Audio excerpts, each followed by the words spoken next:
for this news conference. We will have a couple of... This is breaking news from KSL.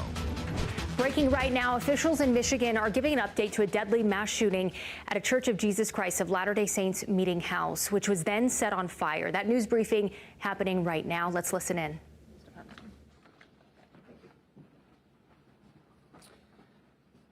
Thank you for joining us. As Lieutenant Vetter said, we will take a couple questions upon the conclusion of this press conference.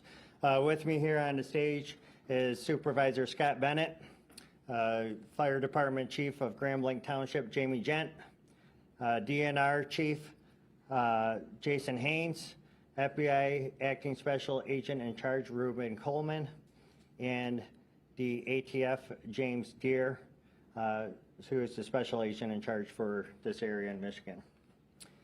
I have a couple updates for you. There is a couple additional bodies that we've discovered in the church.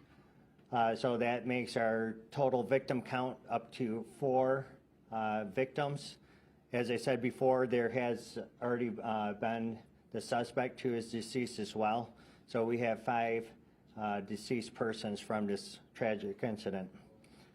Again, our thoughts and prayers go out to the victims of this incident that could have been completely avoided.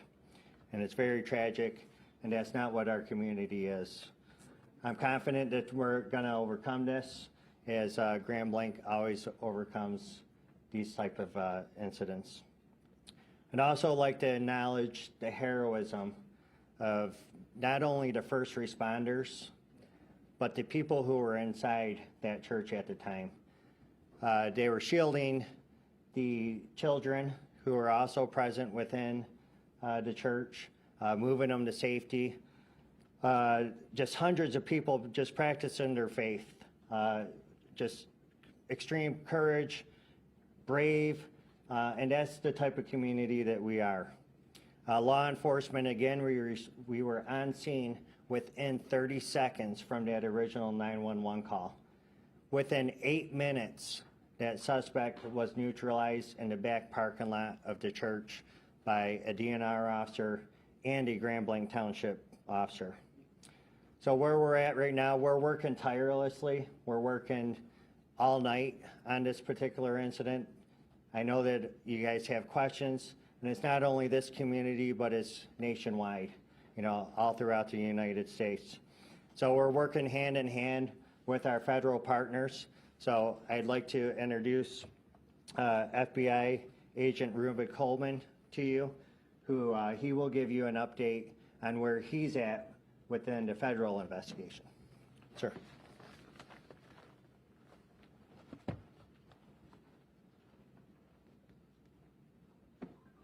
Thank you, Chief. My name is Reuben Coleman, and I am the Acting Special Agent in Charge of FBI Detroit Field Office, which covers the entire state of Michigan. First, I want to sincerely express our condolences to the victims of this shooting, their families, and this entire community.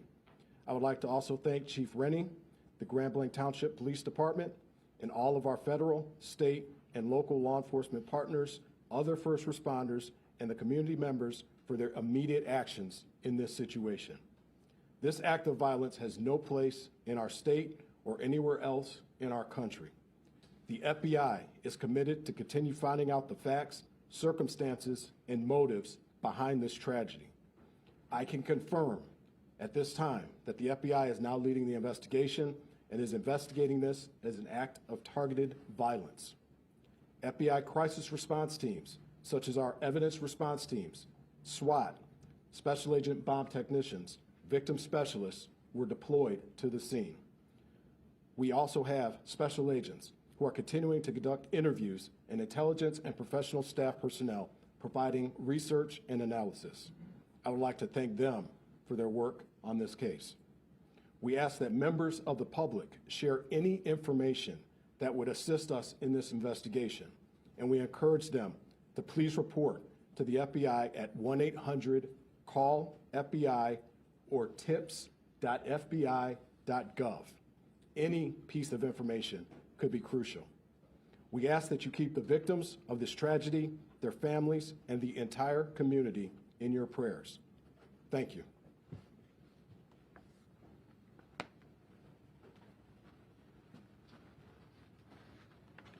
Thank you, sir. The Michigan State Police continues to respond to several locations throughout the community as we receive additional bomb threats at other locations. Please continue to stay vigilant, and if you see something suspicious, say something. Call the FBI tip line or call 911 to report suspicious activity. This incident is an active investigation. Investigators are tirelessly combing through evidence under difficult circumstances and working to identify each victim as quickly and accurately as possible. The Family Assistance Center will be open from 8 a.m. till 8 p.m. Monday and Tuesday at the Genesis Conference and Banquet Center at 805 Health Park Boulevard in Grand Blanc. If you are still looking for missing family members related to this incident, you may call 248-705-7352 for assistance.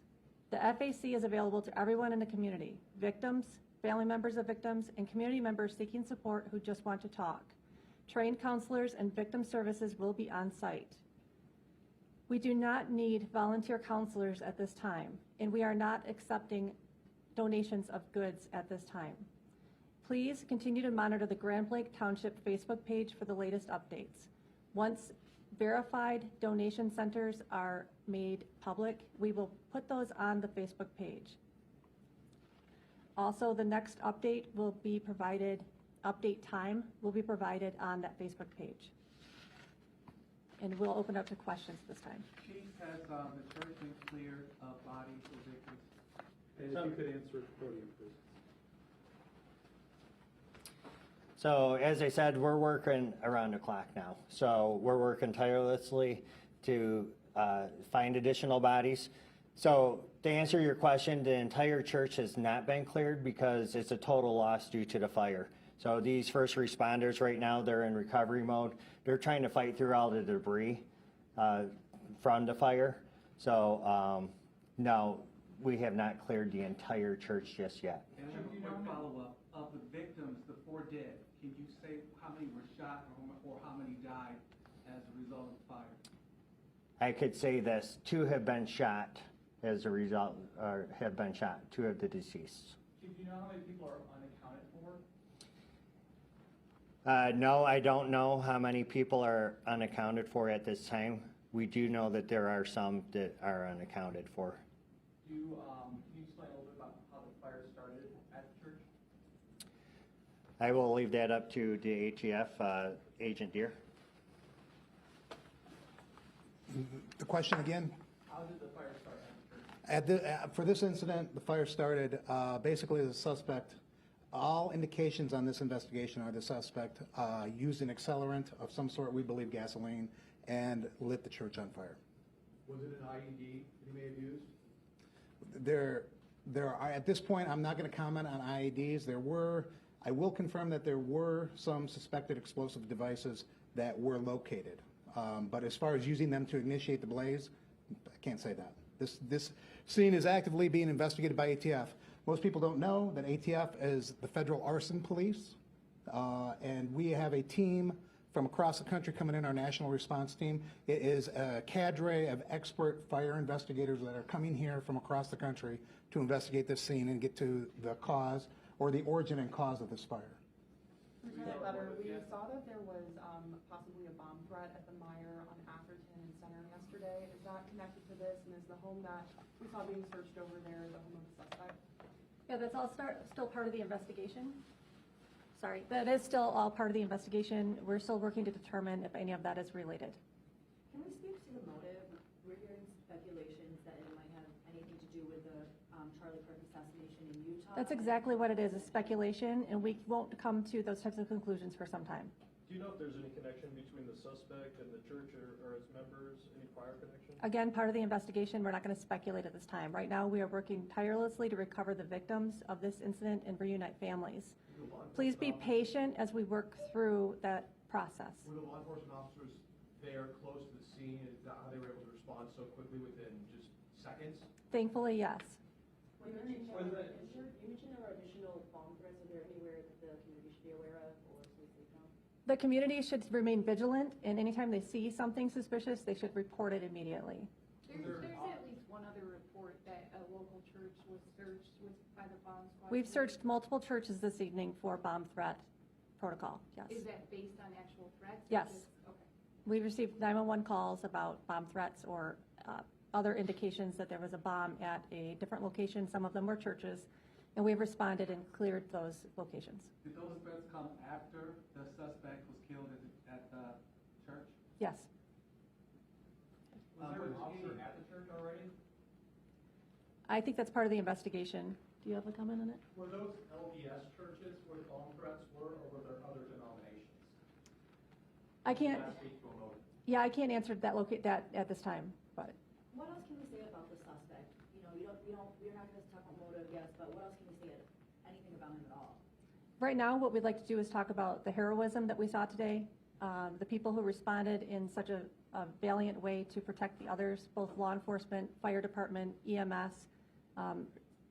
Everybody did an excellent job working together to keep people as safe as they possibly could. We stopped by Holy Family Catholic Church, there was a heavy police presence there. Is this at all connected to one of those bomb threats that you're mentioning? Is it potentially connected to the incident today at the LDS church? I don't have knowledge of that exact location. Do you have anything? Okay. That's going to be all for questions. I thank you for coming and appreciate the assistance. Can we get your name again, please, ma'am? Sure. Yep. I'm Specialist Lieutenant Kim Vetter, Michigan State Police. VETTER. What the V is in Baker or V is in Victor? V is in Victor. Thank you. You were just listening in to a press conference held by officials in Michigan where the shooting had taken place earlier today. The new information that we have learned is that there are 2 additional victims who have died in this incident. Again, they were not able, investigators not able to say if these 2 additional victims were shot like the other 2 or if this is a result of the church being set on fire. We did not learn much more about the suspect, Thomas Jacob Satford, a 40-year-old from a neighboring town. Reporters did ask if there was some relationship between him and members of the church or if he, targeted this church. No information on that as of yet. We do know the chapel is of a total loss and that investigators are still combing through. There are still some unaccounted for, so they do have still a ways to go in this investigation. We do know the fire has been started by what investigators believe was gasoline set by that suspect. Again, still a lot of questions. We do have a team en route to that area, Mount Blanc, Michigan. We do have Dan Rascone on his way. We're going to have the latest information on that coming up. But we have had a statement from the church released earlier today. They are calling this, of course, a tragic act of violence. And the statement reading in part, we are deeply grateful for the outpouring of prayers and concern from so many people around the world. In moments of sorrow and uncertainty, we find strength and comfort through our faith in Jesus Christ. Places of worship are meant to be sanctuaries of peacemaking, prayer, and connection. We pray for peace and healing for all involved. Again, we have a team en route to Michigan as we speak, and we will bring you the latest, all the updates online on our KSL Plus app and on air after tonight's game. We'll see you then.